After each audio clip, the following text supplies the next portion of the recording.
Maayong gabi Sibo kaayo sa Ebanghelyo karong Domingo ha. Kabantay ba mo? Kini bang magkatigulang kita, magkagamay ug magkagamay na lang ang atong kinahanglan sa kinabuhi? Do you agree?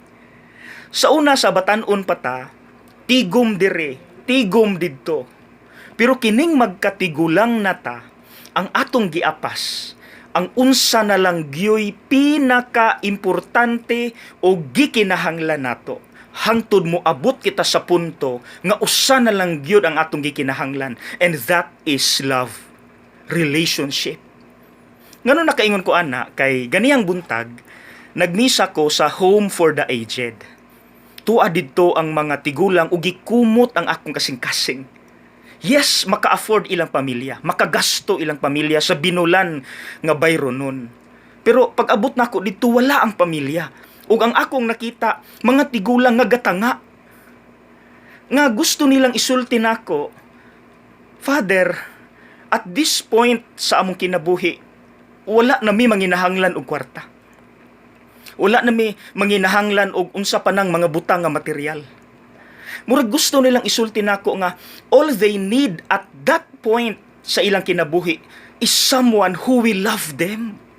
Someone who will take care of them. Gatanaw ko nila, wala na gud nila ng material. Only one, kana na lang yung love nga ilang gikinahanglan. Muatiman nila.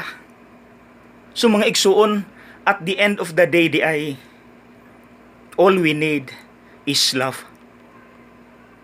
Now, sige ko kadungog sa mga magtiayon, ilabi na maghisgot sila problema sa ilahang kaminyoon. Moingon sila, Father, di gyud na katabang ng kwarta, kanang among tinigom, kanang among mga posisyon, mga achievements sa kinabuhi.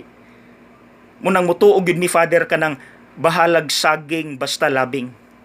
Because at the end of the day, ang makapalahutay namo ang among gugma sa usag-usa, dili ang among mga trabaho, ang among mga tinigom. No. See? At the end of the day, unsay mabilin ug unsay atong mas og pinaka gikinahanglan? Love, relationship. So mga igsuon, kana unta ang atong haguan sa atong kinabuhi kada adlaw. Mga butang nga dili mapalit sa kwarta, and that is love. Please cultivate relationship sa imong mahal sa kinabuhi ug sa imong pamilya more than money, more than work.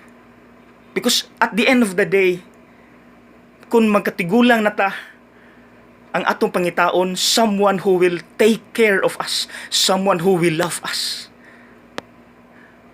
Okay? As early as now, please do not allow money or anything nga mutabon sa unsay pinaka-importante nga atong gikinahanglan, and that is relationship. Love, love, and love. Okay? Karon palang daan, diha na ta mo focus. Don't wait for the time nga matigulang ta og aya ta makarealize nga we don't need money and we need love. Love, love, love, love.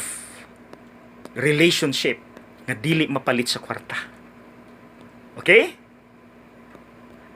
God bless!